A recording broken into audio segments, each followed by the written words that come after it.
Puji Tuhan, Shalom jemaat Tuhan. Sebelum kita mendengarkan firman Tuhan, kita akan sama-sama menyembah akan Tuhan. Kita memulai dalam doa. Segala pujian syukur hanya bagi nama-Mu Tuhan. Terima kasih atas anugerah Tuhan dalam kehidupan kami. Saat ini kami boleh berkumpul, kami boleh mendengarkan firman Tuhan nanti. Dan biar kiranya setiap penyembahan kami boleh naik berbau dupa harum di hadapan mezbah-Mu Tuhan. Terima kasih Tuhan, layakkan kami. Ini doa kami dalam nama Tuhan Yesus Kristus. Haleluya. Amin.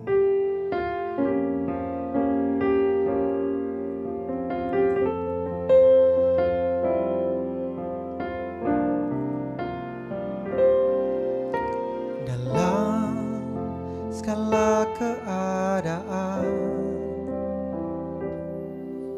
waktu berlimpah maupun kurang, tetap Yesus yang mempesona hatiku. Dia beri damai dan kesempatan baru di setiap musim kehidupan. Waktu ku kuat maupun lemah, tetap Yesus mempesona hatiku. Dia beri hidup dan kesempatan baru. Sekali Yesus, selamanya Yesus. Harapanku takkan hilang karena kasih-Nya. Sekarang ku ada, oh Yesusku, ku cinta Kau selamanya.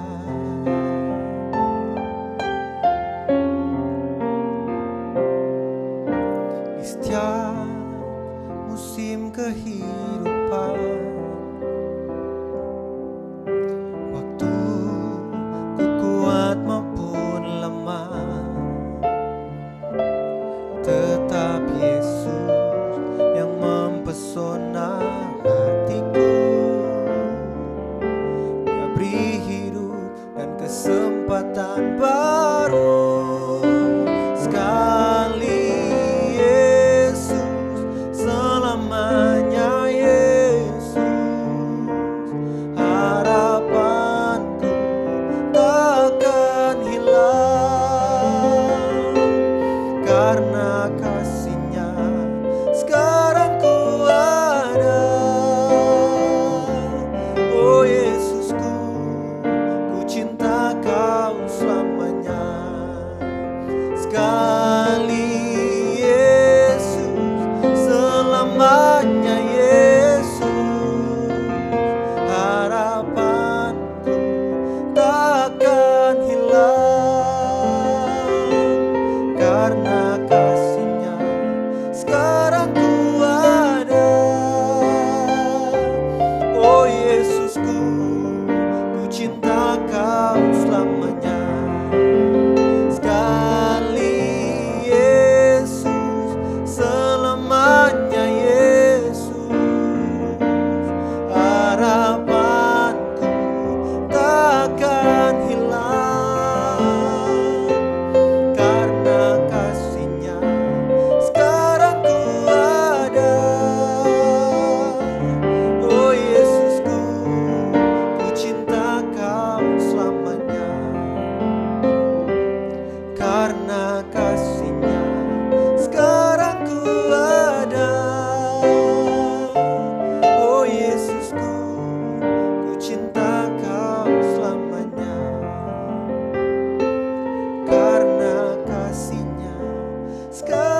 Shalom, selamat malam saudara yang dikasihi Tuhan.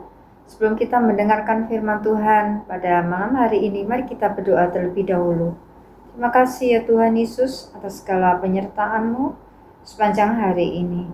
Sebentar Tuhan, kami rindu mendengarkan firman-Mu, bersabdalah melalui firman-Mu ya Tuhan, dan teguhkan, kuatkan kami untuk menjadi pendengar dan pelaku yang baik. Urapi ya Tuhan, hamba-Mu ini, di dalam nama Tuhan Yesus. Haleluya. Amin. Saudara yang dikasihi Tuhan, beberapa hari lagi kita akan merayakan Natal. Tema hari ini firman Tuhan yaitu arti Natal bagiku.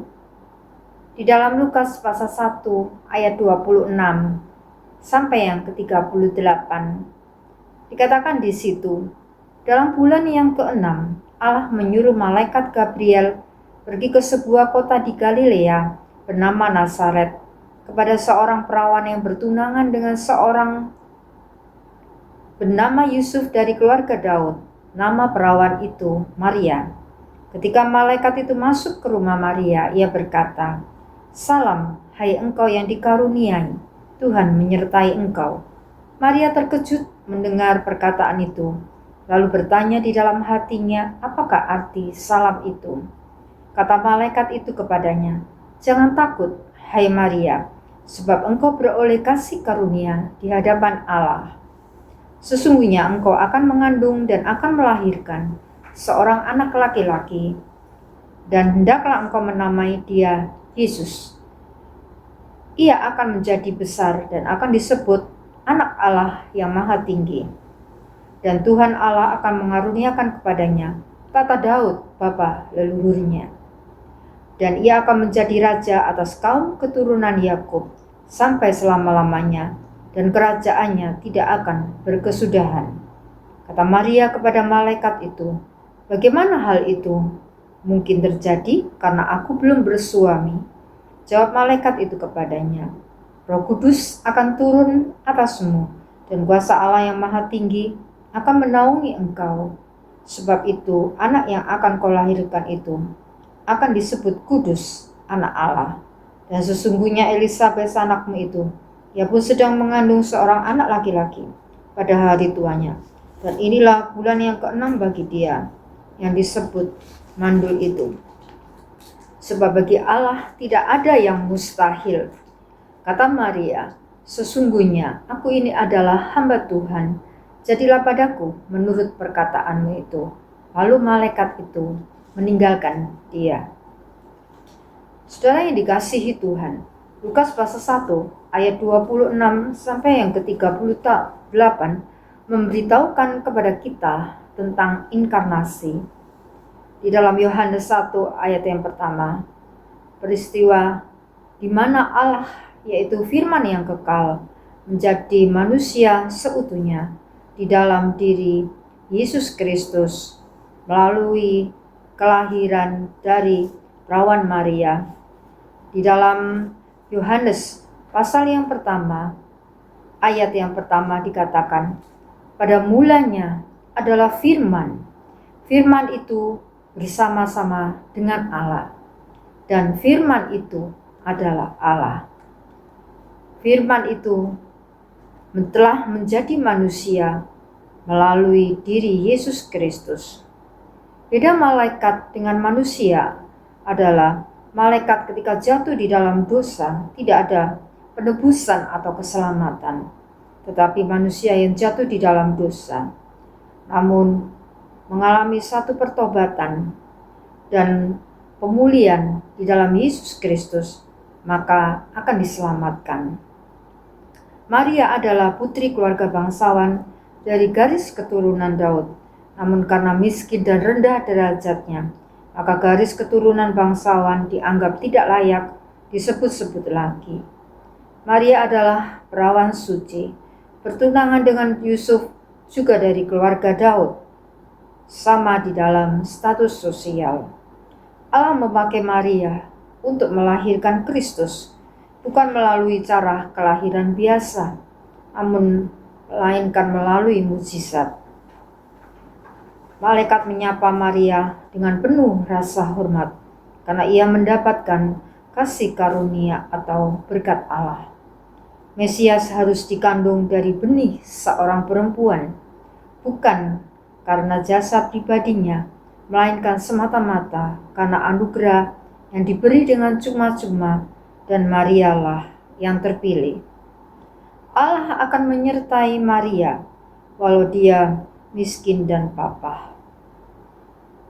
Tetapi Allah berkata, Immanuel, ya Tuhan beserta dengan Maria.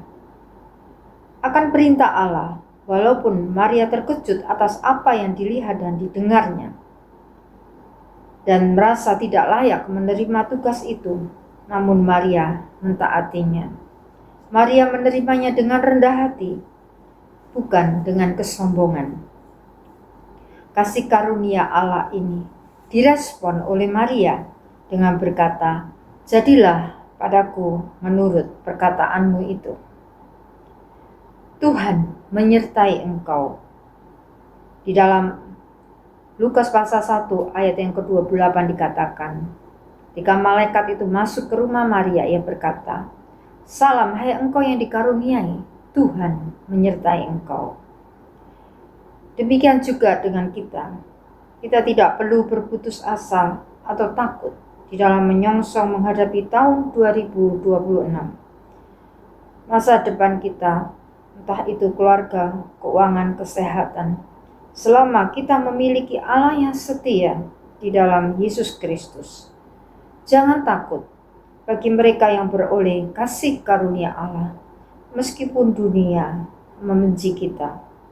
Dari kehidupan Maria yang sederhana, namun karena mendapatkan kasih karunia Allah, Maria memperoleh kehormatan menjadi ibu Sang Mesias.